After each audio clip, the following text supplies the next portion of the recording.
پکارا ہے، کیوں تو اس سے بڑھ کر کوئی امت ہو ہی نہیں سکتی۔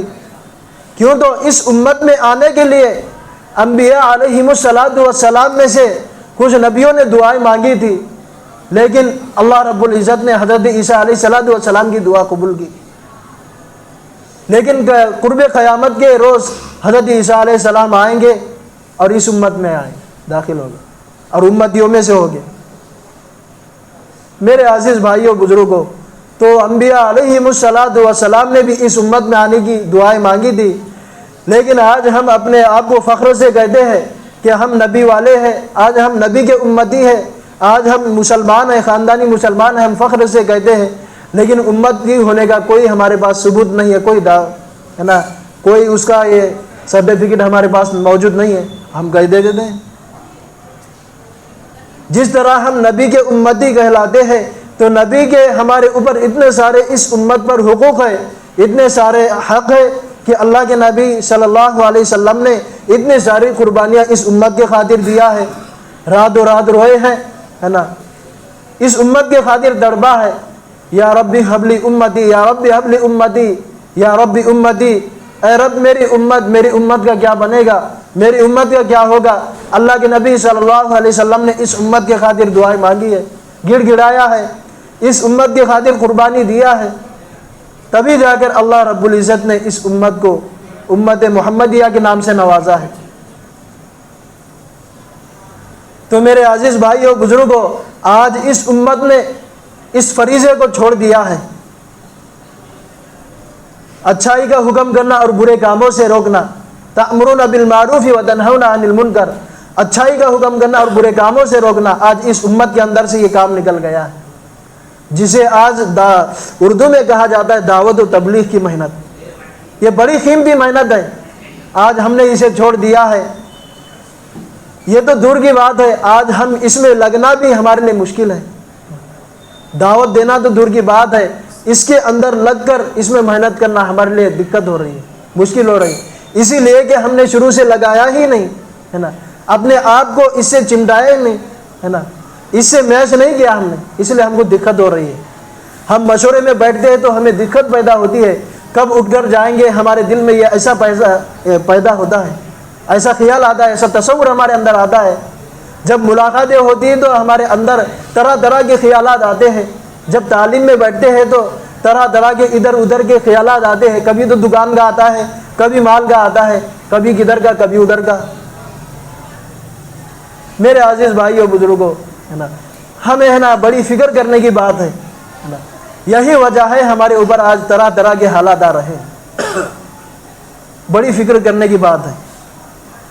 آج اگر ہم اس پر اگر غور کریں، اگر اس پر سوچیں، اگر ہم اس پر احتساب کیا جائے، اگر اس پر ہم نے اگر محاسبہ کیا تو ہمیں سمجھ میں آئے گی یہ بات، ہم کتنا اس کام کو کر رہے ہیں، کتنا نہیں کر رہے ہیں، ہمیں سمجھ میں آئے گا۔ بڑے سوچنے کی بات ہے۔ آج مرکز میں جا کر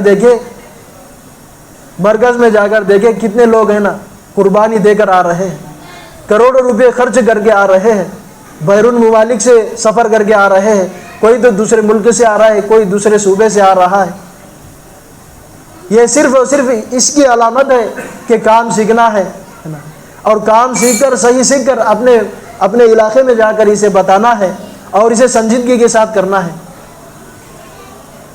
تو میرے عزیز بھائیوں بزرگوں، بات کہنے کا مقصد یہ ہے کہ ہمارے اندر احساس پیدا ہو جائے، ہمارے اندر فکر پیدا ہو جائے۔ جب تک ہمارے اندر فکر پیدا نہیں ہوگی تب تک ہم اس کام کو نہیں کر سکتے۔ اصل فکر ہے میرے بھائیوں، فکر اصل ہے۔ اسی لیے انبیاء علیہم السلام کے ساتھ جو حالات آئے ہیں، جو امتحانات، جو آزمائش ان پر آئے ہیں، وہ اسی لیے نہیں آئے۔ ان لوگوں نے فکر کی تھی، ان کے اندر فکریں کوٹ کوٹ کر بھری گئی تھی، اسی لیے اللہ رب العزت نے ان پر کام کو کھولا تھا، ایمان کی دولت سے ان کو نوازا تھا، ان کا ایمان ایسے بنا تھا، تب وہ اس فریضے کو، دعوت و تبلیغ والے فریضے کو ادا کرنے والے بنے، ہر فرد تک پہنچاتے تھے۔ اسی دعوت والے فریضے کو پہنچانے کے خاطر انبیاء علیہم السلام کو طرح طرح کی تکالیفیں دی گئی، حضرت زکریا علیہ السلام کو اس فریضے کو پہنچانے کے بدولت اتنی تکالیفیں دی گئی کہ آرے سے ان کے چیرا جا رہا ہے، ٹکڑے کر دیے جا رہے ہیں۔ حضرت ابراہیم علیہ السلام کو دیکھ لیجئے، حضرت ابراہیم علیہ السلام کو آگ میں ڈالا جا رہا ہے اس فریضے کے خاطر، اللہ کی بڑائی کے خاطر، اللہ کی وحدانیت پہنچانے کی خاطر، اللہ کے کلمے کو بلند کرنے کے خاطر۔ ایسی ہمارے نبیوں کو تکالیفیں دی گئی، لیکن اللہ رب العزت نے نبی انبیاء علیہ السلام کی تکالیف کو دیکھنا برداشت کیا، لیکن دین کو مٹنا برداشت نہیں کیا۔ اللہ دین بڑی قیمتی چیز ہے، اللہ کی یہاں بڑی محبوب چیز ہے، لیکن انبیاء علیہ السلام کی قربانی کو دیکھنا گوارا کیا، لیکن دین کو مٹنا گوارا نہیں کیا اللہ تبارک تعالیٰ۔ یہی وجہ ہے آج ہم کو یہ محنت ہم کو ملی ہے۔ اگر میرے عزیز بھائیوں بزرگوں یاد رکھو، یقیناً اگر ہم یہ محنت اگر ہم کو نہیں ملتی، یاد رکھو آج ہم کہیں اور ہوتے، کہیں تو ہم درختوں کو پوچھتے، کہیں پتھر کو پوچھتے، کہیں مندر میں گھنٹے مارا کرتے۔ یہی وجہ ہے انبیاء علیہ السلام نے قربانی دی ہے، لیکن آخر میں جا کر ہمارے نبی محمد صلی اللہ علیہ وسلم نے طرح طرح کی قربانیاں دی ہیں۔ ہمارے نبی محمد صلی اللہ علیہ وسلم کو سب سے زیادہ جو اس دین کے خاطر، اس ایمان کی خاطر جو تکالیفیں دی گئی وہ طائف میں دی گئی۔ حضرت عائشہ رضی اللہ عنہا فرماتی ہے، وہ پوچھتی ہے یا نبی اللہ آپ کو کہاں تکلیفیں دی گئی؟ سب سے زیادہ اس دین کے خاطر، اس ایمان کو پہنچانے کے خاطر آپ کو تکالیفیں کہاں دی گئی، کہاں آپ کو تکلیف پیش آئی؟ کہنے لگے کہ اے عائشہ مجھے سب سے زیادہ تکالیفیں مجھے طائف میں پیش آئی۔ آپ علیہ السلام کو طائف کے جو 3 بڑے سردار ہیں، آپ علیہ السلام کی مہمان نوازی کرنے کے بجائے آپ علیہ السلام کو بدتمیزی کے ساتھ، بے کرداری کے ساتھ، بے دینی کے ساتھ پیش آ رہے ہیں۔ آپ علیہ السلام کو کہہ رہے میں ایسے شخص سے بات کرنا نہیں چاہتا، اللہ کو اس شخص کے علاوہ کوئی اور نبی نہیں ملا جس کو نبی بنا کر بھیج دیتے۔ کوئی تو تھوک رہے ہیں، کوئی تو پتھر مار رہے ہیں۔ آپ علیہ السلام کو جب آپ علیہ السلام جب نماز کی حالت میں رہتے، جب نماز میں بیٹھے سجدے میں جاتے تو ان کے اوپر اونٹ کی چربی اوجڑیاں لا کر ڈالی جا رہی ہے۔ کبھی تو آپ کو پھندا دیا جا رہا ہے، پھانسی کا پھندا دیا جا رہا ہے، نعوذ باللہ۔ میرے نبی کے ساتھ اتنی ساری اس دین کے خاطر قربانی پیش ہوئی، اتنی ساری تکالیفیں جھیلی، لیکن میرے عزیز بھائیوں بزرگوں، لیکن آج ہم کو تھوڑی سی قربانی کے لیے کہا جاتا ہے، تھوڑا سا وقت مانگا جاتا ہے، لیکن ہم اکتا جاتے ہیں، ہم نیچے سے اوپر دیکھتے ہیں، ہم دنیا کی طرف ہمارا ذہن چلا جاتا ہے کہ میرا کیا بنے گا، میرے بال بچوں کا کیا بنے گا، میری دکان کا کیا ہوگا، میری کھیتی باڑی کا کیا ہوگا، میرے کاروبار کا کیا ہوگا۔ آج ہم یہ سوچتے ہیں، لیکن قربان جائیے اس نبی پر جس نبی کے خاطر اس دنیا کو بنایا گیا، اس دنیا کو وجود بخشا گیا۔ اس نبی کو دیکھے، اس نبی کی سیرت کو پڑھے، اس نبی کی زندگی کو اٹھا کر دیکھے، سیرت سے بھرپور پڑی ہوئی ہے۔ آج ہم دیکھتے ہی نہیں، اس وجہ سے ہمیں قربانی دینا بڑی مشکل ہو رہا ہے، بڑا دقت ہو رہا ہے۔ میرے بھائیوں بزرگوں، یہی وجہ ہے کہ ہمارے نبی محمد صلی اللہ علیہ وسلم کے ساتھ اتنی تکالیفیں پیش آئی ہے، لیکن آخر میں ہمارے نبی محمد صلی اللہ علیہ وسلم مایوس نہیں ہوئے۔ آپ علیہ السلام کی اس کردار کو، اس کیریکٹر کو دیکھ کر اللہ رب العزت نے ایک فرشتہ مقرر فرمایا جو حضرت جبرائیل علیہ السلام کے ساتھ بھیج دیا۔ حضرت جبرائیل علیہ السلام جو کہ بڑا فرشتہ ہے، جو سید الملائکہ ہے، فرشتوں کا سردار ہے، وہ فرشتے کے ساتھ وہ آتا ہے اور وہ ہمارے نبی محمد صلی اللہ علیہ وسلم سے کہتا ہے کہ یا رسول اللہ، اگر آپ کا کوئی حکم ہو تو ہمیں فرمائیے تاکہ میں ان دونوں پہاڑیوں کو ملا کر میں ان بستی والوں کو ہلاک و تباہ کر دوں۔ لیکن اللہ کے نبی صلی اللہ علیہ وسلم کا جواب یہ نکلتا ہے، منہ سے یہ بات نکلتی ہے، اگر یہ لوگ اگر اسلام قبول نہیں کیے، دین میں اگر داخل نہیں ہوئے، ایمان میں داخل نہیں ہوئے، تو کم از کم ان کی نسل والے تو دین میں داخل ہوں گے، ایمان میں تو داخل ہوں گے۔ اللہ رب العزت نے اسی فکر کی بنیاد پر ان کی نسل سے اللہ نے دین کا کام لیا، ان کے نسل میں دین کو داخل فرمایا، اللہ نے کام لیا۔ میرے عزیز بھائیوں بزرگوں، ہمیں بڑی فکر کرنے کی بات ہے۔ نبیوں نے تو ایسی قربانیاں دی ہے۔ میرے بھائیوں، ہمیں بھی بڑی فکر کرنے کی بات ہے، ہمیں بھی بڑا سیکھنے کی ضرورت ہے نا۔ ابھی جو ہماری فکریں ہیں وہ سو گئی ہے، ابھی جو ہماری فکریں ہیں وہ سو گئی ہے، اس کو جگانا ہے۔ اب جگائیں گے کیسے؟ جگائیں گے اس کو اس طرح کہ ہمیں جن جن چیزوں سے فکریں پیدا ہوتی ہیں ان تمام میں ہم کو لگنا ہے۔ جیسا کہ مشورہ ہے، مشورہ یہ دل کو، فکر کو جگانے والا عمل ہے۔ دیکھا جاتا ہے مسجدوں میں کتنی کم مقدار میں لوگ رہتے ہیں، 5 کی مقدار میں، کہیں تو 4 رہتے ہیں، کبھی تو 3 رہتے ہیں، کہیں بہت سے بہت 8 9 10 سمجھ لیجئے، اس سے آگے تو نہیں۔ میرے عزیز بھائیوں بزرگوں، مشورے میں اگر دیکھا جائے تو صحیح طور پر بستی کے پورے افراد رہنا چاہیے، یہ اصل فکر کی بات ہے۔ کیوں تو اسی لیے بتایا جاتا ہے مشورہ وہ فکروں کا نام ہے۔ آج ہم نے سمجھا ہی نہیں مشورہ کس چیز کا نام ہے۔ اگر ہم مشورے میں بیٹھیں گے تو ہم کو پتہ لگے گا کہ بستی میں کیا ہو رہا ہے، اسی لیے ہم کو پتہ نہیں چل رہا کہ بستی میں کیا ہو رہا ہے، کیا چل رہا ہے۔ کتنے ایسے مکان ہیں جو بے نمازی ہے، کتنے ایسے مکانات ہیں جن میں دین نہیں ہے، جو دین پر چلتے نہیں ہیں، جن کی روزمرہ کی زندگی شریعت کے خلاف اور سنت نبی کے خلاف چل رہی ہے۔ کتنے ایسے مکان ہیں۔ مشورے میں بیٹھیں گے تو ہم کو پتہ لگے گا، ہمیں اس بات کا تصور ہوگا، تو اس سے یہ فائدہ ہوتا ہے کہ ہماری فکریں جاگیں۔ میرے عزیز بھائیوں بزرگوں، اسی فکر کو جمانے کے لیے اللہ کے نبی صلی اللہ علیہ وسلم کے صحبت میں رہ کر صحابہ رضی اللہ علیہم اجمعین نے اسی کے یقین کو سیکھا ہے۔ ایسے نہیں سیکھا ہے بلکہ 12-13 سال لگایا ہے۔ حیات الصحابہ میں یہ بات تفصیل سے لکھی گئی ہے، 12 یا 13 سال کم و بیش لگائے ہیں، تب ان کا دل فکر مند بنا تھا، ان کے اندر یہ فکریں آئی تھی۔ میرے عزیز بھائیوں بزرگوں، صحابہ کا ایسا ذہن بنا، ایسا یقین بنا، ایسے فکر مند بنے کہ براہ راست اللہ رب العزت سے لینے والے بنے، اور ان کا ایمان بھی پہاڑوں کی طرح بنا۔ پہاڑ اپنی جگہ سے ہل سکتا ہے، حرکت کر سکتا ہے، لیکن صحابہ کے ایمان میں تھوڑی سی بھی کمی نہیں ہوتی، تھوڑی سی بھی کمی بیشی نہیں ہوتی۔ ایسا ایمان بنا تھا پہاڑوں کی طرح۔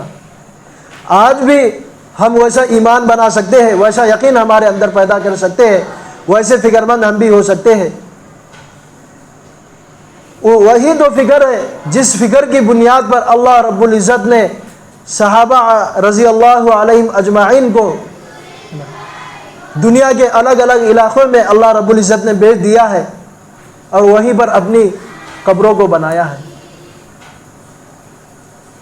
میرے عزیز بھائیوں بزرگوں، حضرت ابو ایوب انصاری رضی اللہ عنہ، جو کہ یہ بھی بڑے صحابہ میں سے ہے، جب یہ نکلتے ہیں دوسرے ملک میں دین کی خدمت کو پہنچانے کے لیے، دین کی دعوت پہنچانے کے لیے، ایمان کو پہنچانے کے لیے، کلمے کو پھیلانے کے لیے، تو میرے عزیز بھائیوں بزرگوں، وہ ادھر ہی چلے جاتے ہیں، وہی اپنا قبر بناتے ہیں۔ اسی طریقے سے میرے عزیز بھائیوں بزرگوں، بے شمار صحابہ کی قربانیاں ہیں، یہی فکر ہے۔ حضرت ابو بکر صدیق رضی اللہ عنہ کو جان لیجئے، کون نہیں جانتا، کون ناواقف ہے؟ ہر کوئی حضرت ابو بکر کو جانتا ہے۔ حضرت ابو بکر رضی اللہ عنہ کی فکر کو دیکھیے، ان کی فکر کو دیکھ کر اللہ رب العزت نے سلام کا پیغام بھیجا ہے حضرت جبرائیل علیہ السلام کے ذریعے سے۔ حضرت جبرائیل علیہ السلام آتے ہیں کہ اے ابو بکر اللہ رب العزت نے آپ کو سلام کہا ہے. یہ فکر کی بات ہے, یہ کڑن کی بات ہے. اسی لیے اللہ تبارک و تعالیٰ نے صحابہ کے ایمان کو ایسے بڑھایا تھا. حضرت ابو بکر صدیق رضی اللہ عنہ جو کہ عشرہ مبشرہ میں سے ہے, خلیفہ میں سے ہے, 4 جو بڑے خلیفہ ہیں اس میں سے ہے, لیکن جب نمبر آتا ہے بشارت کا, جب انہیں بشارت سنائی جاتی ہے تو یہ مطمئن نہیں ہوتے ہیں کہ آج ہم وقت لگاتے ہیں, معمولی سا وقت لگا کے آتے ہیں, چلا 4 مہینہ لگا کر آتے ہیں, اور ہم اپنے آپ پر مطمئن ہو جاتے ہیں کہ بس ہم تو وقت لگا کر آئے, اب بس ہم اپنے ایمان پر مطمئن ہوتے ہیں, ہم تو ایمان سیکھ لیا ہے. لیکن قربان جائے ایسے صحابہ پر جو کہ اپنے آپ کو کہہ رہے ہیں کاش کہ میں مٹی ہوتا, کاش کہ میں تنکا ہوتا, کاش کہ میں کسی درخت کا پتا ہوتا, کاش کہ میں گھاس ہوتا جسے جانور کھا جاتا, کاش کہ میں مٹی ہوتا. میرے عزیز بھائیوں بزرگوں, اپنے آپ پر مطمئن نہیں ہو رہے, پھر بھی اپنے آپ کو یہ کہہ رہے, ملامت کر رہے ہیں, کاش تو ایسا ہوتا ویسا ہوتا. اپنے آپ کو ڈرتے تھے, ہے نا. کوئی اگر عمل کرتے تو سب سے پہلے وہ ڈرتے تھے کہیں ایسا نہ ہو جائے اس عمل کا بدلہ دنیا ہی میں نہ ملے. وہ تو ڈرتے تھے صحابہ, دنیا ہی میں اس عمل کا بدلہ نہ ملے. لیکن اللہ رب العزت نے انہیں بشارت دی تھی عشرہ مبشرہ میں. میرے عزیز بھائیوں بزرگوں, اسی طریقے سے حضرت بلال رضی اللہ عنہ سے کون نا واقف ہے, ہر کوئی جانتا ہے. حضرت مصعب بن عمر رضی اللہ عنہ, یہ بڑے بڑے صحابہ ہیں, کیسی کیسی قربانیاں دی ہیں, کیسا ان کا یقین بنا تھا, کیسا ان کا ایمان تھا, کیسے ان کی ایمان کی پاور تھی, کیسے ان کی مایا بنی تھی, جس سے ہونے کا یقین ان کے اندر 100% بیٹھ چکا تھا. حضرت بلال حبشی رضی اللہ عنہ کے سیرت کے بارے میں آتا ہے کہ جب انہیں تکالیفیں دی جاتی ہے تو کبھی ابو جہل کا نمبر آتا ہے, کبھی اوروں کا نمبر آتا ہے, کبھی امیہ بن خلف کا نمبر آتا ہے, کبھی اوروں کا نمبر آتا ہے, لیکن تکالیفیں دینے والے اکتا جاتے تھے, تھک جاتے تھے. لیکن حضرت بلال رضی اللہ عنہ کی زبان پر ایک ہی رٹ تھی, احد احد, یعنی اللہ ایک ہے, اللہ ایک کی رٹ تھی. جان دینے کی چیز ہے لیکن ایمان دینے کی چیز نہیں. میرے عزیز بھائیوں بزرگوں, صحابہ نے ایسے ایسے قربانیاں دی ہے. حضرت بلال حبشی رضی اللہ عنہ کے سینے پر پتھر کی بڑی بڑی چٹانیں رکھ دی جا رہی ہیں, کبھی تو کوڑے لگائے جا رہے ہیں, عرب کی تپتی ہوئی ریتیلی زمین پر انہیں گھسیٹا جا رہا ہے, گلے میں رسی ڈال کر انہیں کھینچا جا رہا ہے, گلیوں کے جو اوباش لڑکے ہیں ان کے ہاتھ میں دے کر انہیں کھینچا جا رہا ہے. ایسی ایسی تکالیفیں دی جا رہی ہے, لیکن اس کے باوجود کہہ رہے ہیں احد احد, یعنی اللہ ایک ہے, اللہ ایک ہے. اسی کا بدلہ یہ ہوا, اسی کا نتیجہ یہ ہوا کہ اللہ رب العزت نے انہیں مؤذن نبی اکرم صلی اللہ علیہ وسلم بنایا, آپ صلی اللہ علیہ وسلم کے دربار میں مؤذن بنایا. لیکن میرے عزیز بھائیوں بزرگوں, آج بھی اگر ہمارا ایمان ایسے بنے گا تو اللہ رب العزت ہم سے ایسا کام لے گا, ایسا کام لے گا جو آج تک کسی سے کام نہیں لیا ہوگا. یہی 2 وجہ ہے صحابہ کے ساتھ اللہ رب العزت کی مدد آئی تھی, اللہ نے کیسے چمکایا تھا. اسی لیے اللہ کے نبی صلی اللہ علیہ وسلم نے ارشاد فرمایا, اقتدیتم اہتدیتم, میرے صحابہ ستاروں کے مانند ہے, اگر ایک کی بھی پیروی کرو گے اور اگر ایک کی بھی راستہ چلو گے تو تم کامیاب ہو جائے گے. صحابہ کی سیرت ہے, حیات الصحابہ کو آپ دیکھ لیں, پڑھ لیں, آپ تھوڑا اس پر غور کر لیں. ایک ایک واقعہ نوٹ کیا ہے, پوری کی پوری سیرت, ہر نبی ہر صحابی کی سیرت ہے. حضرت مصعب بن عمر رضی اللہ عنہ کے بارے میں ہر کوئی کون ناواقف ہے, ہر کوئی جانتا ہے. اسلام لانے سے پہلے, ایمان میں داخل نہ ہونے سے پہلے ان کی کیا حالت تھی, کیا کیفیت تھی. 200 درہم کا جوڑا پہنا کرتے تھے, لیکن آج کے ریٹ میں وہ 200 درہم کی اگر قیمت لگائی دی جائے اگر اس کا اندازہ لگایا جائے تو کم از کم 40 کے قریب اس کی مقدار بنتی ہے، 38-40 کی مقدار، 200 درہم کا جوڑا پہنا کرنے والے۔ لیکن جب ایمان میں داخل ہو گئے، جب ایمان لے آئے، دین میں داخل ہو گئے، تو سب کچھ چھوڑ دیا، سب کچھ چھوڑ دیا۔ آپ علیہ الصلوۃ والسلام ان کی پچھلی حالت کو دیکھ کر اور اب کی حالت کو دیکھ کر بڑا تعجب کرتے، روتے ہیں۔ ہمارے نبی محمد صلی اللہ علیہ وسلم کی آنکھوں میں آنسو آتے ہیں۔ مصعب تو بڑا نا ناز و نعمتوں میں پلا ہوا تھا، 200 درہم کا جوڑا پہنا کرتا تھا، لیکن اب تیرا حال یہ ہوا ہے کہ تو پھٹی پرانی چادریں پہن رہا ہے، بیون لگے ہوئے پہن رہا ہے۔ لیکن میرے عزیز ساتھیوں، بزرگوں، یہ پتہ جبھی چلا جب ایمان کی چنگاری ان کے دل میں آ گئی، تو انہوں نے سب کچھ چھوڑ دیا، آپ علیہ الصلوۃ والسلام کے دین کو قبول کیا، ایمان میں داخل ہو گئے۔ لیکن جب گھر والوں کو پتہ چلا تو ان کو قید کر دیا، انہیں باندھ کر انہیں قید کر دیا۔ لیکن میرے عزیز ساتھیوں، بزرگوں، لیکن حضرت مصعب رضی اللہ عنہم کے دل میں یہ چنگاری تھی، ایمان کی چنگاری تھی، یہ ذہن بنا تھا، یقین بنا تھا، فکر اندر بنی ہوئی تھی۔ اس کا نتیجہ یہ ہوا کہ وہ چھٹ کر چلے گئے اور آپ علیہ الصلوۃ والسلام کی خدمت میں رہے۔ اور جب اسلام کا جھنڈا ان کے ہاتھ میں دیا گیا، ایمان کا جھنڈا جب ان کے ہاتھ میں دیا گیا، تو کبھی گرنے نہیں دیے۔ جب اس بازو میں کبھی اس بازو کو مارا جاتا ہے تو اس میں لیتے، اس بازو میں لیتے، اس ہاتھ میں لیتے، اور جب اس کو مارا جاتا ہے، جب کاندھے کو مارا جاتا ہے تو اس والے بغل میں لیتے ہیں۔ لیکن جب دونوں کو کاٹا جاتا ہے تو اس دونوں کے سہارے سے ایسے پکڑ لیا کرتے۔ لیکن میرے عزیز بھائیوں، بزرگوں، جب ان تمام کو بھی کاٹا جاتا ہے تو سینے سے اس کو تھام دیتے، اس کو پکڑ لیتے۔ لیکن ایسا ہوگا کہ کبھی جھنڈا گرنے نہیں دیے، پیمانہ گرنے نہیں دیے ایمان کا، اسی میں شہید ہو گئے۔ میرے عزیز بھائیوں، بزرگوں، صحابہ کی قربانیاں ہمارے سامنے ڈھیر ساری پڑی ہے۔ ہم قربانی کو دیکھ کر ہم ان سے اثر ہمارے اندر پیدا کر سکتے ہیں۔ صحابہ کی قربانی، صحابہ کی سیرت ہمارے لیے ایک آئیڈیل ہے، ہمارے لیے آئینہ ہے۔ جس طرح ہم آئینے میں دیکھ کر ہم ہماری جو کمیوں کو ہم پورا کرتے ہیں، ہم کمی کو دور کرتے ہیں، آئینے میں دیکھ کر چہرے پر کیا داغ دھبے لگے ہوئے ہیں، چہرے پر نقص اگر ہے تو ہم اسے دور کرتے ہیں۔ اسی طریقے سے میرے عزیز بھائیوں، بزرگوں، صحابہ کی یہ جو سیرت ہے، صحابہ کی جو زندگی ہے، یہ ہمارے لیے آئینہ ہے، ہمارے لیے یہ آئیڈیل ہے، ہمارے لیے ایک نمونہ ہے۔ اگر ہم انہیں دیکھیں گے، پڑھیں گے، سمجھیں گے، غور کریں گے تو ہمارے اندر بھی صحابہ کا جیسا جذبہ ہمارے اندر پیدا ہوگا، ویسا ایمان، ویسے ایمان کی چنگاری، ویسی فکر ہمارے اندر آئے گی، جس کا نتیجہ یہ ہوگا کہ اللہ رب العزت ہم سے ملکوں کے کام لے گا، ملکوں کے سفر ہمارے لیے آسان کرے گا۔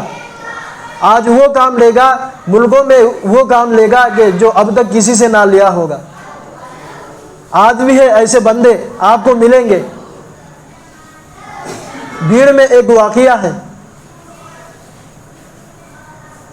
غالباً بھیڑ میں یا اس سے دوسرے علاقے میں، یوپی میں، غالباً یوپی کا واقعہ ہے۔ یوپی میں ایک بلند شہر کا واقعہ ہے۔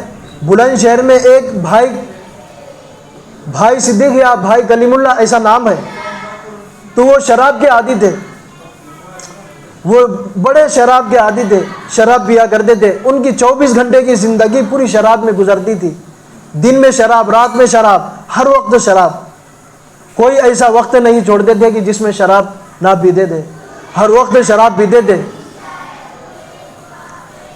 لیکن میرے عزیز بھائیوں، بزرگوں، لیکن جب بات بتائی گئی، سمجھائی گئی، تو جب مجلس میں آئے تو 3 دن نکلے، 3 دن نکل گئے اللہ کے راستے میں۔ 3 دن نکلنے کے بعد، اللہ کے راستے میں نکلنے کے بعد بھی شراب پینے لگے، اور امیر صاحب سے کہنے لگے کہ امیر صاحب مجھے تھوڑا سا مہلت دیجیے، میں شراب پی لوں، مجھے تو شراب پینا ہے، مجھے شراب کے بغیر نہیں جمتا، اگر میں شراب نہ پیوں تو مجھے تھر تھری سی محسوس ہوتی ہے، میرے اندر ایک عجیب سے کبھی داری ہوتی ہے، میں اگر شراب پی لوں تو مجھے اچھا سا لگتا ہے، میرے اندر جان میں جان آتی ہے، مجھے یہ لگتا ہے میں سب کچھ کروں گا، اعمال کروں گا، تعلیم میں بیٹھوں گا، لیکن مجھے یہ گوارا نہیں کہ میں اس شراب کی حالت میں آ کر میں آپ کے تعلیم میں بیٹھوں، قرآن کے حلقے میں بیٹھوں، مشورے میں بیٹھوں، مجھے یہ گوارا نہیں ہے۔ لیکن میرے عزیز بھائیوں بزرگوں، ایسا کرتے کرتے شراب آہستہ چھوٹ چھوٹ کر، لیکن میرے عزیز بھائیوں بزرگوں یہ نتیجہ نکلا کہ اللہ نے ان سے دین کا کام لیا، آج ملکوں کا کام ان سے لے رہے ہیں، آج اس بلند شہر کے علاقے کا اللہ نے انہیں ذمہ دار بنایا ہے، بڑا ذمہ دار بنایا ہے، آج بڑے ذمہ داروں میں سے ہیں۔ یہی وجہ ہے، فکر تھی، ایمان بنا ہوا ہے، ایک دفعہ اگر ہمارے اندر یقین بنے گا، ہمارے اندر فکر پیدا ہوگی تو اللہ کی ذات سے کوئی بعید نہیں کہ اللہ تبارک تعالیٰ ان سے بھی یہ بڑا بنا سکتا ہے، جس طرح ایک شرابی کو اللہ رب العزت کھڑا کر سکتا ہے، جو کہ شرابی گواوی، جو کہ نالیوں میں، گندی نالیوں میں گندی جگہ گر پڑنے والا شراب پی کر، ایسے شخصوں کو اللہ رب العزت کھڑا کر سکتا ہے، تو ہم جیسوں کے لیے کیا مشکل ہے؟ کوئی مشکل نہیں۔ اصل اس میں فکر ہے، جب تک فکر نہیں ہوگی تب تک کام نہیں ہوگا۔ دعوت کا کام کرے اور فکر نہ ہو جائے، یہ کوئی ہو ہی نہیں سکتا، یہ کام ہے ہی نہیں۔ اور جو دعوت کا کام کرے، اللہ کے نبی صلی اللہ علیہ وسلم کی محنت کرے اور اس پر حالات نہ آئے، یہ ہو ہی نہیں سکتا۔ داعی پر ایسا ہو سکتا ہے کہ اس پر حالات آنا ہی ہے، جب تک داعی پر حالات نہ آئیں گے تب تک وہ اس کام کو نہیں سمجھ سکے گا۔ جب داعی پر حالات آتے ہیں دعوت دیتے دیتے اور وہ اس پر جمے رہتا ہے تو اللہ رب العزت اس پر ایسا کام کھولتا ہے، بس دیکھتے رہ جائے۔ لیکن میرے عزیز بھائیوں بزرگوں، اس میں اصل ہمت کرنا ہے، ہمت اصل چیز ہے، کوشش الگ ہے، اس میں جد و جہد ہے۔ جتنا ہم جد و جہد کریں گے، کوشش کریں گے، اتنا ہماری قربانی کامیاب ہوگی، اتنا اللہ ہم سے کام لے گا، صوبوں کا کام لے گا، ملکوں کا کام لے گا، ضلعوں کا کام لے گا۔ لیکن میرے عزیز بھائیوں بزرگوں، آج بڑے افسوس کے ساتھ یہ بات کہی جاتی ہے، آج ہمارا 25% طبقہ، یعنی بالکل اس سے بھی کم فیصد طبقہ مسجد والے ماحول سے جڑا ہے۔ مشورے میں دیکھیں، آپ تعلیم میں دیکھیں، ملاقاتوں میں دیکھیں، ہر جگہ غفلت ہے۔ اصل میرے عزیز بھائیوں بزرگوں، اس میں فکر ہے، فکر نہیں ہے۔ اگر اس آدمی میں اگر جب فکر ہوتی ہے تو وہ تمام کام کو پورا کرنے والا بنتا ہے۔ آپ ہم دیکھ سکتے ہیں، دنیا کے کام کو دیکھ لیں، دنیا کا بڑے سے بڑا یا چھوٹے سے چھوٹا کام ہو، ہم کیسے فکر مند ہو کے کرتے ہیں۔ ہم نے اپنے بیوی بچوں کے کام کاج ہے، ہم اپنے عید کے موقع پر ہم اپنے بیوی بچوں کو اچھے سے اچھے، بڑھیا سے بڑھیا، عمدہ سے عمدہ کپڑے پہناتے ہیں، چپل پہناتے ہیں، انہیں ہر چیز لا کر دیتے ہیں۔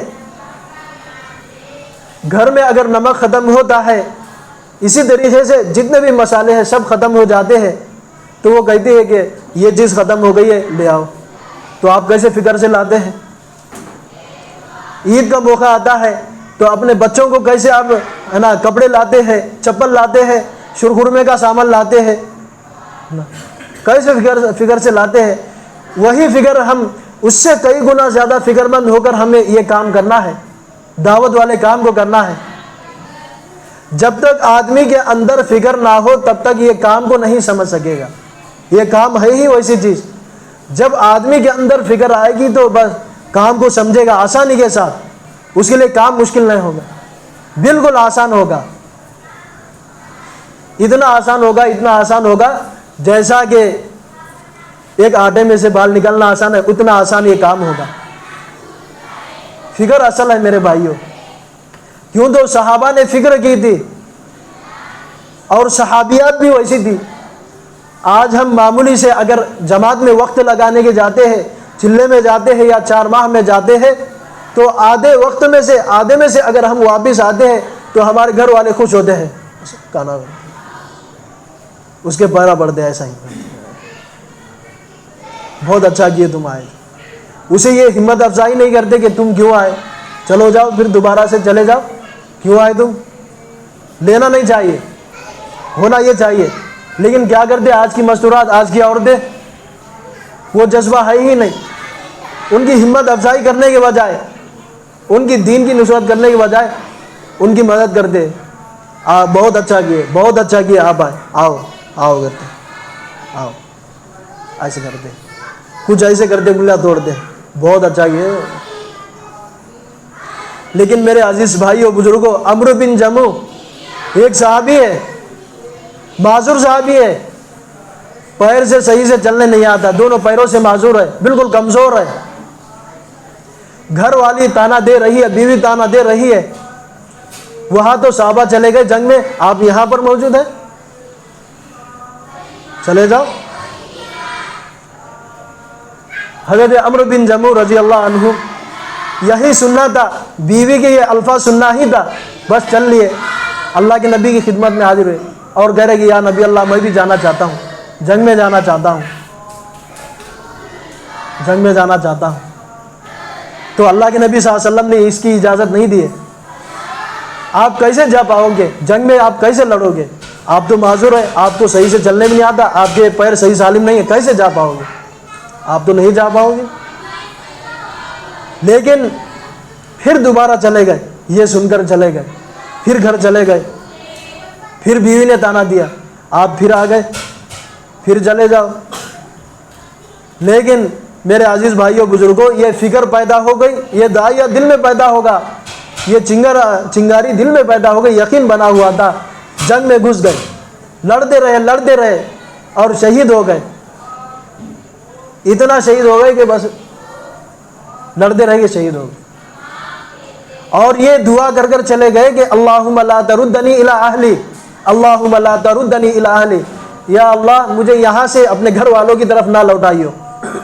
یہ دعا کہہ چلے گئے, میرے اہل و عیال کی طرف, میرے رشتہ داروں کی طرف, میرے خاندان والوں کی طرف مجھے نہ لوٹائیو. جیسے میں جا رہا ہوں بس مجھے وہیں قبول کر لیجیے. اللہ سے یہ کہے, بس اللہ نے قبول کر لیا. لڑتے رہے, شہید ہو گئے. لیکن جب ان کی لاش کو دیکھا جا رہا ہے, جب ان کی گھر والی دیکھ رہی ہے, دیکھ لی, جا کر معائنہ کی, جب لے آنے کی کوشش کی, ان کی لاش کو وہاں سے اٹھا کر ادھر لے آنے کی کوشش کی, مدینہ کی طرف, اونٹنے کی طرف رکھ کر, تو وہ اٹھنے کے لیے تیار نہیں, چلنے کے لیے تیار نہیں. لاش کو رکھا جا رہا ہے لیکن وہ اٹھنے کی تیاری نہیں, چلنے کی تو بات دور کی رہی. لیکن میرے عزیز بھائیوں بزرگوں, مجبوراً ایسا کرنا پڑا کہ ان کی قبر وہیں بنانا پڑی, ایسی قربانی دی. یہ فکر کی بات ہے, یہ کڑن کی بات ہے. جب تک آدمی میں فکر نہ ہوگی تب تک کچھ نہ ہوگا, صحیح سے دنیا کا کام بھی نہیں کرے گا. اگر آدمی کے اندر دنیاوی اعتبار سے بھی اگر فکر کا مادہ نہ ہو تو وہ دنیا کا کام بھی آسان سے آسان بھی کام نہیں کر پائے گا. معمولی سے ایک ماچس ہے, کاڑی کی ڈبی ہے چھوٹی سی, 1 روپے کی ہے, 1 روپے کی حیثیت رکھتی ہے, لیکن دنیا والوں کی نظر میں اس کی کوئی قیمت نہیں, 1 روپے کی. لیکن اتنی چھوٹی سی بھی اگر گاڑی کی ڈبی کو اگر لانا ہے, لیکن وہ غافل ہو کر اگر بے فکری کی علامت میں رہ کر اگر اسے چھوڑ دے تو وہ نہیں آئے گی, گھر میں نہیں آئے گی اور چولہا نہیں جلے گا. اس کو لانا ہی ہوگا چل کر جا کر. فکر ہوگی تو جا کر لائے گا, اگر فکر نہیں ہوگی تو کیوں, تو فکر اس لیے پیدا ہوگی اگر چولہا جلے گا, کاڑی کی ڈبی آئے گی, چولہا جلے گا, کھانا بنے گا, میں کھانا کھاؤں گا, کھانا کھانے کے بعد میری طبیعت اور میری صحت صحیح سلامت رہے گی اور میں کام کر پاؤں گا, میرے بیوی بچوں کی ضروریات کو پورا کر پاؤں گا. یہ فکر ہوگی, اس لیے دنیا کے کام آسان ہوتے ہیں. لیکن جب دین کا تقاضا آتا ہے, دین کا نمبر آتا ہے تو 2 نمبر پر دین ہے, اللہ 2 نمبر پر ہے. آج دیکھ لیں ہم, جب اذان کی آواز لگتی ہے, جب کانوں میں اذان گونجتی ہے, اللہ اکبر اللہ اکبر, اشہد ان لا الہ الا اللہ, اشہد ان لا الہ الا اللہ, آپ دیکھ لو ہمارے عمل سے یہ ثابت ہوتا ہے کہ نہیں ہماری دکان بڑی ہے, دکان سب سے افضل ہے, دکان سب سے پہلے ہے. آج دیکھ لیجئے, ہم غور کریے اس پر, سوچ سکتے ہیں دکان ہماری افضل ہے بولتے. ادھر اذان کی آواز لگ رہی, ہونا تو یہ چاہیے کہ ہم اسے بند کر کے ہم چلے جائیں, لیکن ہم یہ کہہ رہے چلو اذان تو ہوتے رہے گی, چلو پہلے یہ ہے, یہ افضل ہے ہماری زندگی. 1 نمبر پہ 2 نمبر پہ وہ ہے. اسی لیے حالات کیوں نہیں آئیں گے؟ کیوں حالات نہیں آئیں گے؟ ارتداد کیوں نہیں پایا جائیں گے؟ کیوں مرتد نہیں ہوگے؟ آج ہم آپ کو ایک کارگزاری سنائیں گے. یو پی میں ہم اعظم گڑھ میں چل رہے تھے, ابھی 1-1.5 مہینے پہلے کی بات ہے. وہاں نوجوان طبقہ اعظم گڑھ کے پاس مئو بول کر ہے, مئو ناتھ بھنجن کے نام سے ایک ضلع ہے, گورکھپور کے پاس ہے, بالکل گورکھپور سے لگ بھگ ہے, ملا ہوا میچ ہے. گورکھپور اسی طریقے سے 11 ضلعوں کا منڈل ہے بڑا, تو وہ اسی میں آتا ہے, گورکھپور میں آتا ہے. تو وہاں پر ہمارا وقت لگا ہے, تو وہاں ہمارا جانا ہوا. وہاں مستقل ہم نے 10-11 دن ہماری جماعت قیام کیا. تو دیکھا وہاں پر رات کے 12 بجے ہم لوگ چلے گئے, 10 ساتھی ہم وہاں چلے گئے. ملاقاتیں ایسے تو عام طور پہ ہماری 12 بجے ہوا کرتی تھی, 12 بجے تک. 12:30 بجے ہم شام کا کھانا کھایا کرتے تھے. کبھی تو 12:30 بجتے, کبھی 1:45, ایسا پتہ ہی نہیں چلتا کتنا وقت ہو. لیکن 12 بجے کے قریب ہم لوگ چلے گئے تو دیکھ رہے ایک میدان میں نوجوان لڑکے, 17-18 سال کے نوجوان لڑکے, جن کو بالکل داڑھی ہی نہیں نکلی, مونچھ ہی نہیں نکلی, ایسے جوان لڑکے ہے نا, حلقہ لگائے گول, شراب پیتے بیٹھے. شراب پی رہے جن کو ابھی داڑھی بھی نہیں پھوٹی. ایسے لڑکے, نوجوان لڑکے شراب پی رہے, بوتل کی بوتل, شیشی کے شیشی ختم کر رہے, شراب پی رہے. ایسا حال ہے. تو میرے عزیز بھائیو بزرگوں, یہ اصل بات ہے. یہی وجہ ہے, اگر محنت اگر ہم مستقل طور سے کریں گے نا, یہ تمام چیزیں نہیں ہوگی. اگر ہم محنت چھوڑ دیں گے تو اس سے بھی بدتر امت کا حل ہو سکتا ہے. اس سے بھی ہم آپ کو سنائیں گے. 4 افراد اگر ہم کو کہنے لگے کہ مولوی صاحب ہم زنا کرتے ہیں, ہمارا کام ہی ہے زنا کرنا. کتنے ہی ایسے لڑکیوں کو ہم ہے نا لیتے ہیں چھوڑتے ہیں, لیتے ہیں چھوڑتے ہیں. ہمارا کام ہی یہی ہے. اللہ اکبر نعوذ, ہم زنا کرتے ہیں, یہی کام کرتے ہیں. اسٹیشن پر ہم گئے تھے, اسٹیشن پر آگے 4 جن مسلمان تھے. ایک کا نام پوچھے تو ایک کا ابو بکر, ایک کا پوچھے تو سعد ہے, ایک کا صدیق. ایسے نام ہے. دیکھو اللہ کیسے نام ہے, لیکن حرکتیں کیسے شیطان سے بدتر ہیں. شیطان سے بدتر حال. ہم زنا کرتے ہیں, دیکھو اب کیسا ہے. اصل میرے عزیز بھائیوں یہ محنت کی وجہ ہے, یہ محنت چھوڑنے کی بنیاد ہے. اگر ہم اس محنت کو مضبوطی کے ساتھ اگر فکر مند ہو کر ایک پلیٹ فارم پر جمع ہو کر ہم اگر اسے کرنے لگیں گے تو یاد رکھو یہ ایسا وقت کبھی نہیں آئے گا.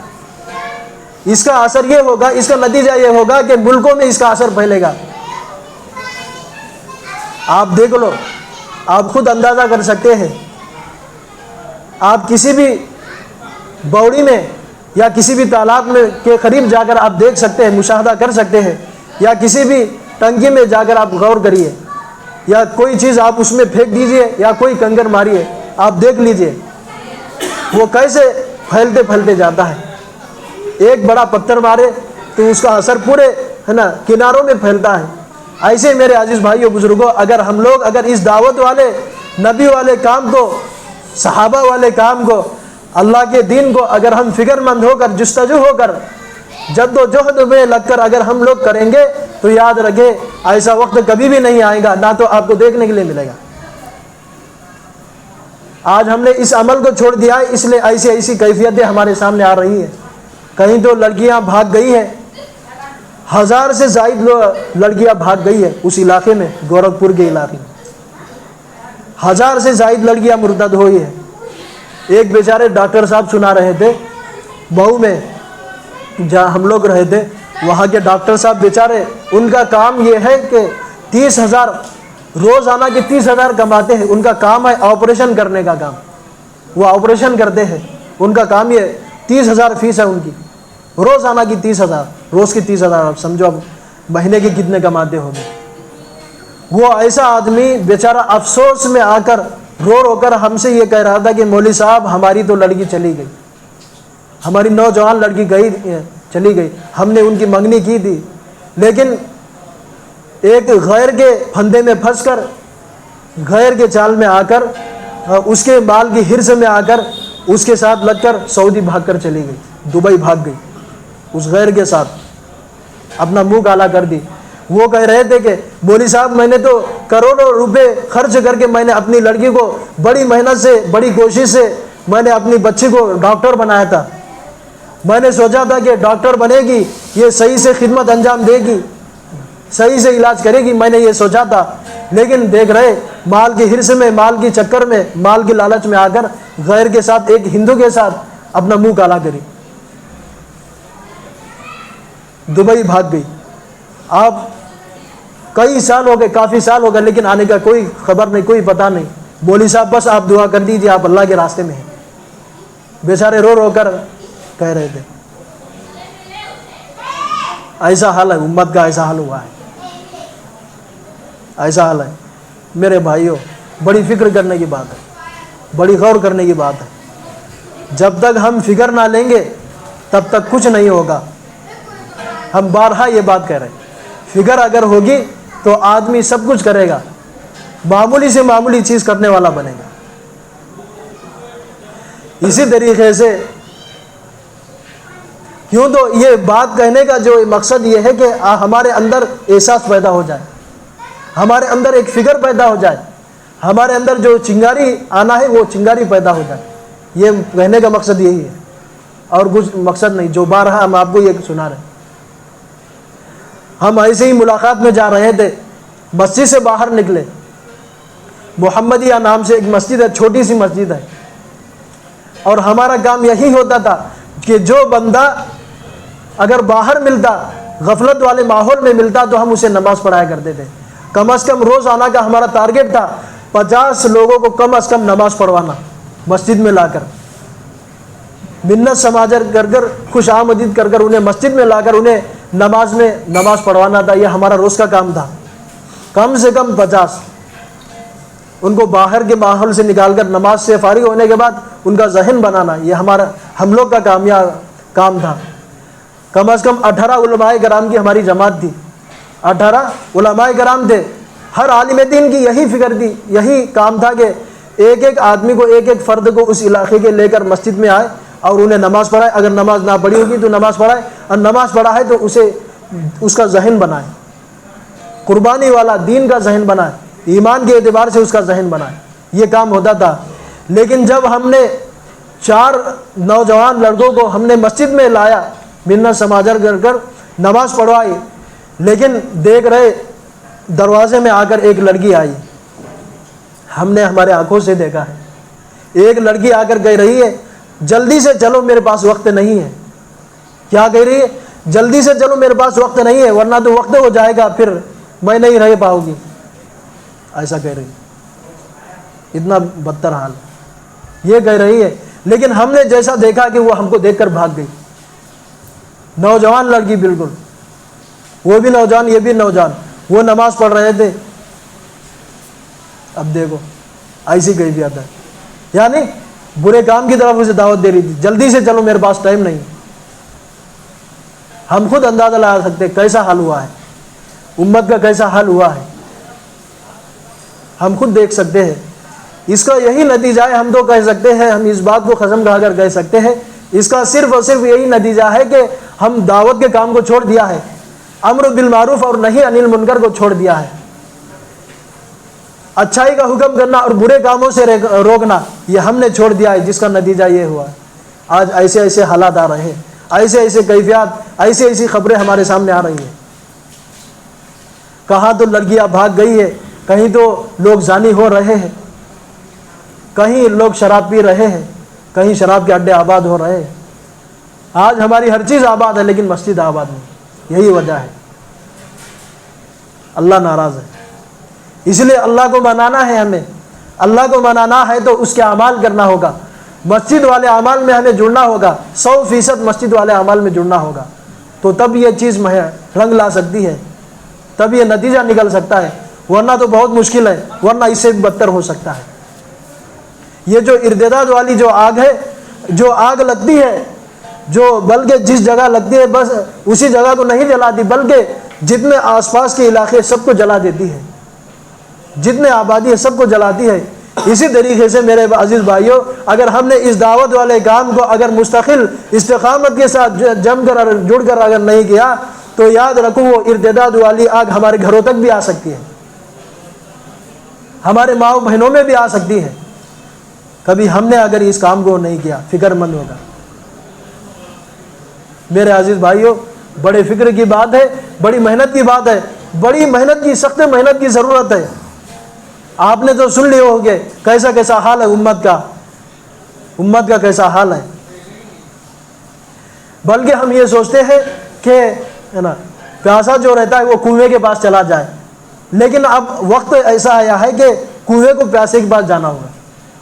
حضرت جی مولانا الیاس صاحب رحمۃ اللہ علیہ کنواں بن کے پیاسے کے پاس چلا جاتے تھے، نہ کہ پیاسے پاس جو پیاسا ہوتا تھا اسے اپنے پاس بلاتے، بلکہ اپنے آپ کو اپنی ذات سے محنت کیا کرتے تھے۔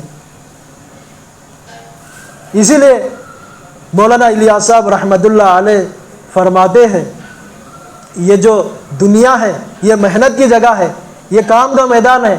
اگر بندہ اس دنیا میں رہ کر صحیح سے کام کرے گا، جو ذمہ داری اللہ رب العزت نے نبی والی ذمہ داری سونپ دی ہے، اس ذمہ داری کو اگر صحیح ڈھنگ سے کرے گا تو میرے عزیز بھائیوں بزرگوں جنت قبر میں جا کر وہ آرام سے سوئے گا۔ اسی لیے حضرت مولانا الیاس صاحب رحمۃ اللہ علیہ نے فرمایا دنیا محنت کی جگہ ہے، دنیا محنت کا میدان ہے، اور قبر آرام کی جگہ ہے، اور جنت اللہ تبارک تعالیٰ سے انعام لینے کی جگہ ہے۔ اگر بندہ اس دنیا کے میدان میں رہ کر صحیح اعمال صالحات کو کرتے ہوئے اور اعمال سیئات سے بچ کر خود بھی عمل کرے اور دوسروں کو اس کی دعوت دیتے ہوئے اور دعوت کے محنت میں لگا رہے، اور تو میرے عزیز بھائیوں بزرگوں اسی حال میں اگر اس کی موت ہو جائے تو قبر میں آرام سے سوئے گا، قبر میں اس کے ساتھ اکرام والا معاملہ ہوگا، اور قبر اس کے ساتھ ایسی اس کی لمبی ہو جائے گی جہاں تک اس کی نگاہ چلی جائیں گی، یعنی حد نگاہ اتنی کشادہ کر دی جائیں گی۔ اور میرے عزیز بھائیوں بزرگوں اگر ہم نے صحیح سے رہ کر صحیح ڈھنگ سے کام نہیں کیا، اس ذمہ داری کو نہیں نبھایا، نبی والی جو ذمہ داری ہے اس کو اگر صحیح سے نہیں نبھایا تو قبر میں ہمارے ساتھ اکرام کے بجائے ہمارے ساتھ نقصان بھی ہو سکتا ہے۔ میرے عزیز بھائیوں بزرگوں اس لیے بندہ اگر صحیح محنت کر کر اگر قبر میں چلا جائے تو اس کے ساتھ جنت میں اکرام ہوگا، اور قبر میں جنت کی ایک کھڑکی کھول دی جائے گی، اور جب جنت کی کھڑکی اس کے قبر میں کھول دی جائے تو ظاہری سی بات ہے جہاں جنت تو اس کے لیے واجب ہو گئی، اور جنت میں جا کر وہ اپنا انعام لے لے گا۔ اسی لیے میرے عزیز بھائیوں بزرگوں سب سے پہلے یہ جو دعوت کا کام شروع ہوا ہے، یہ جو دعوت کی محنت شروع ہوئی ہے وہ میوات سے شروع ہوئی ہے۔ حضرت جی مولانا الیاس صاحب رحمۃ اللہ علیہ فرماتے ہیں کہ آپ کے پاس ایک شخص آیا، ایک دیہاتی آیا، کہنے لگا مولوی صاحب میرے بیوی کی طبیعت خراب ہے، تھوڑا سا کچھ اس پانی میں دم کر دیے تاکہ میری بیوی کا طبیعت ٹھیک ہو جائے۔ تو لیکن حضرت مولانا الیاس صاحب رحمۃ اللہ علیہ نے فرمایا کہ ایک کام کرنا، میں تو اس میں دم کروں گا، تو ایک کام کر، بس جو جماعت آئی ہے اسے گشت کرا دے، جو جماعت آئی ہے جو مسجد میں ہے اس جماعت کو گشت کرا دے، انشاءاللہ تیری بیوی ٹھیک ہو جائے گی۔ پانی بھی دم کروں گا اور اس سے پہلے انشاءاللہ تیری بیوی ٹھیک ہو جائے گی، تیری گھر والی ٹھیک ہو جائے گی۔ مولانا الیاس صاحب رحمۃ اللہ علیہ کی یہ جواب سننا ہی تھا، بس وہ جماعت کو باہر گشت کے لیے لے گئے، گشت کرایا، لیکن جب گشت سے واپسی ہو رہی ہے تو یہ اس کے کان میں خبر پہنچی کہ تیری بیوی ٹھیک ہو گئی، صحیح سالم ہو گئی، جس طرح تیری بیوی پہلے تندرست تھی، صحت تھی، ویسے ہی پہلے کی طرح ابھی ہوگی، اللہ نے تیری بیوی کی بیماری کو دور کیا۔ تو یہ کیا بنیاد بنی؟ گشت والا عمل کیا، کیوں؟ تو اللہ رب العزت نے گشت میں ایسی تاثیر رکھی ہے۔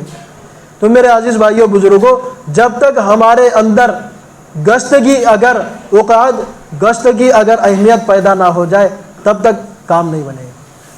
اگر ہمارے اندر یہ اگر فضیلت ہمارے اندر آئے گی، یہ اہمیت ہمارے اندر آئے گی کہ جو بندہ گشت والی محنت میں چلتا ہے، جہنم کی آگ ہی کیا بلکہ جہنم کا جو گرد و غبار اس کے اوپر لگے گا، گشت والی محنت میں چلتے ہوئے جو گرد و غبار لگے گا، جہنم کی آگ ہی کیا بلکہ دھواں بھی اس کو نہیں چھوئے گا، اس کو ٹچ نہیں کرے گا۔ یہ ایسی محنت ہے۔ اگر یہ اہمیت اور فضیلت اگر امت کے اندر آئے گی تو یاد رکھو یہ کبھی کام کو نہیں چھوڑے گی، ہر حال میں یہ کام کو کرے گی، اپنے کام کو چھوڑ کر یہ کام کو کرے گی۔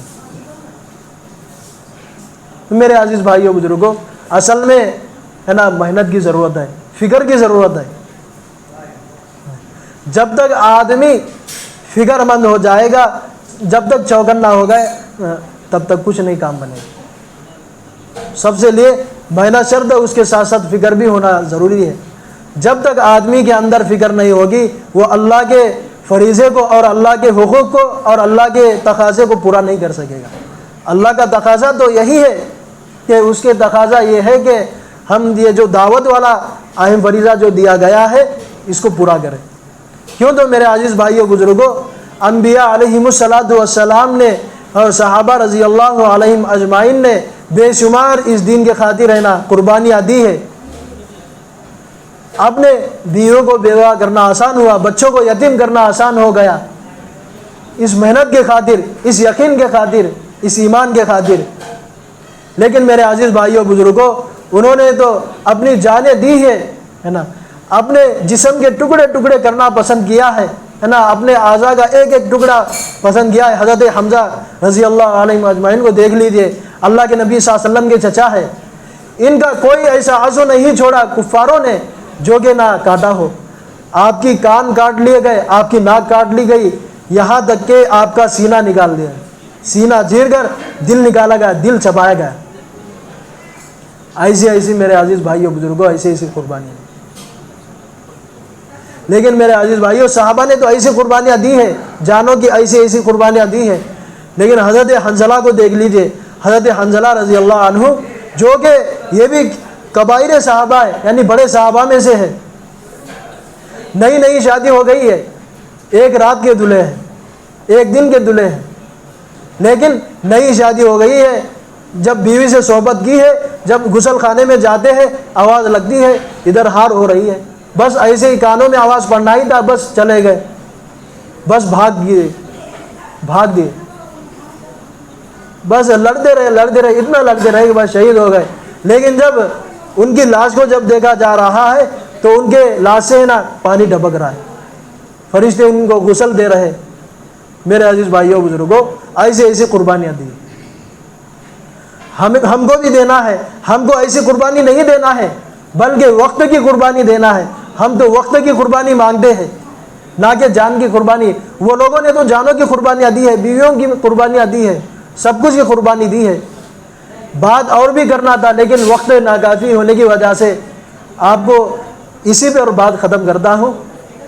تشکیلی تھوڑی سی بات کرتا ہوں 1-2 منٹ میں، اس کے بعد انشاءاللہ بات ختم کرتا ہوں۔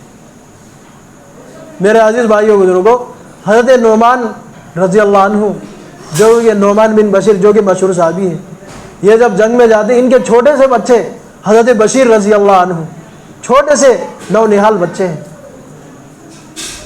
جو کہ ہے نا جب ہر وقت ان کے والد کے ساتھ رہا کرتے تھے، والد سے چمٹا رہا کرتے تھے، والد کو نہیں چھوڑتے تھے، والدہ کا تو انتقال ہو چکا تھا۔ لیکن میرے عزیز بھائیوں بزرگوں، لیکن جب حکم ہوا کہ ہم کو چلنا ہے، جہاد میں چلنا ہے، جنگ میں چلنا ہے، تو چل لیے۔ ایسے مغالطے میں، ایسی کیفیت میں چلے گئے، اگر بچہ اگر دیکھ لے تو بچہ جانے نہیں دے گا، بچہ چھوٹا سا بچہ ہے، کیسے جا پائیں گے؟ کوئی باپ اپنے چھوٹے سے بچے کو چھوڑ کر چلا جائے، یہ ہو سکتا ہے؟ نہیں ہو سکتا۔ اپنے بچے کی کتنی ہے نا فکر ہوتی ہے، کتنی محبت ہوتی ہے، دل و جان سے محبت ہوتی ہے اپنے لقت دیگر سے، اپنے بچے سے۔ لیکن اس چھوٹے سے بچے کو جب یہ سو گئے تو تب اس حال میں چلے گئے میرے عزیز بھائیوں بزرگوں۔ لیکن جب چلے گئے، لیکن جب ان کی آنکھ کھلتی ہے تو دیکھتے ہیں ابو جان نظر نہیں آ رہے، ابو جان دکھ نہیں رہے، لیکن اللہ کے نبی صلی اللہ علیہ وسلم سے فرماتے اے یا رسول اللہ میرے ابو کہاں ہیں، میرے ابو کہاں ہیں، ابو کہاں ہیں، ابو نظر نہیں آ رہے۔ بیٹے آپ کے ابو تو جنگ میں گئے ہیں، آئیں گے، لشکر کے ساتھ آئیں گے، لیکن جب وہ جو جنگ میں چلا گیا تھا بشیر رضی اللہ عنہ کے ساتھ، وہ قافلہ واپس آ رہا ہے جنگ سے، لیکن یہ بچہ دیکھ رہا ہے، اپنے ابو کی یاد میں دیکھ رہا ہے، اونچی جگہ پر کھڑے رہ کر دیکھ رہا ہے کہ میرے ابو دکھ جائے، ابو کو دیکھ لوں، ابو کا دیدار کر لوں، لیکن دیکھتا ہے، غور کرتا ہے، دیکھتا ہے، نظر جاتی ہے، لیکن ابو نظر ہی نہیں آتے۔ پھر کہتا ہے یا رسول اللہ میرے ابو کہاں ہیں، ابو کہاں ہیں، ابو نظر نہیں آ رہے، میرے ابو کو لے آؤ۔ لیکن میرے عزیز بھائیوں بزرگوں، لیکن مجبوراً اللہ کے نبی صلی اللہ علیہ وسلم کے آنکھوں میں آنسو آتے ہیں یہ بات کہتے ہوئے، اور یہ کہتے ہیں بیٹے بشیر تمہارے ابو کا انتقال ہوا، تمہارے ابو شہید ہو گئے، آج سے تمہارے ابو اور تمہارے امی سب کچھ ہم ہیں، تمہارے ابو ہم ہیں۔ لیکن میرے عزیز بھائیوں بزرگوں، صحابہ نے ایسی ایسی قربانیاں دی ہیں، ہم کو ہے نا وقت کی قربانی دینا ہے۔ اس لیے میرے عزیز بھائیوں بزرگوں، اس لیے ہر کوئی ارادہ کرے، عزم کرے، جن کے اب تک 4 ماہ نہ لگے ہو تو وہ 4 مہینے کے لیے بتائے، اور جن کے 3 دفعہ 4 ماہ لگے ہیں وہ بیرون کے لیے بتائے، اور اس میں جو علماء کرام ہے، علماء حضرات ہے، وہ سال کے لیے پیش کرے، کیوں تو سال کی آج علماء کے لیے بہت